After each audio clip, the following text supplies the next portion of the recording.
அரசு பள்ளியில் வழங்கப்படுகின்ற ஸ்கூல் பேக்ல முதலமைச்சரோட புகைப்படம் இல்லாம இப்பதான் முதல்ல வழங்குறோம் அப்படின்னு ஃபர்ஸ்ட் டைம் இந்த ஹிஸ்டரி அப்படின்னு டேக் போட்டு ஃபேக் நியூஸை தொடர்ந்து பரப்பிட்டு இருக்கிறாங்க. கல்வித்துறை அமைச்சர் நான் பள்ளி மாணவர்களினுடைய புத்தக பையிலே அன்றைய முதல்வர் ஸ்டாலின் படத்தை நாங்கள் போடவே இல்லையே என்று பெருமையாக சொன்னார். அப்புறம் ஏன் சார் லேப்டாப்ல மட்டும் அந்த படத்தை போட்டீங்க?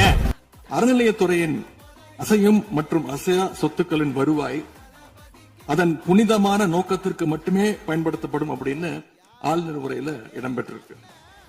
இந்த கருத்தை பார்க்கும் பொழுது அறநிலையத்துறையே இருக்கக்கூடாது அப்படின்னு சொல்ற பாஜகவுடைய குரலாகத்தான் தாவேக அரசும் சொல்லுதா அப்படிங்கிற சந்தேகம் எங்களுக்கு வருது. அறநிலையத்துறையை பொறுத்த வரைக்கும் கோவில்களை கமர்ஷியலாக மாற்றுவதற்கு கடந்த ஆட்சி காலத்தில் முயற்சி செய்து கொண்டிருந்தார் என்பதற்காக ஒரே ஒரு சிறிய உதாரணத்தை மட்டும் சொல்லிடுறேன்.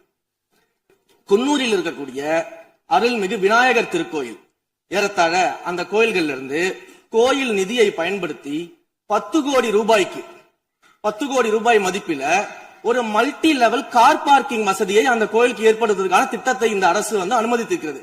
இதன் கோயில்ல ஒட்டுமொத்தமாக மாதத்திற்கு வரக்கூடிய பக்தர்களின் எண்ணிக்கையே 500 தான் ஆவரேஜா. அதே போல அந்த கோயில்களுக்கு அடிப்படையில கழிப்பறை வசதி கூட கிடையாது.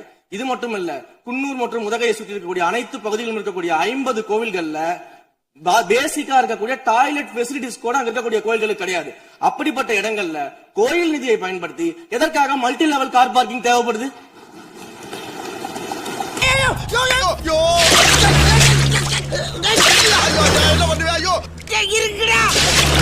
சோத்திரையும் அடி வாங்கியாச்சு, சேத்திரையும் அடி வாங்கியாச்சு.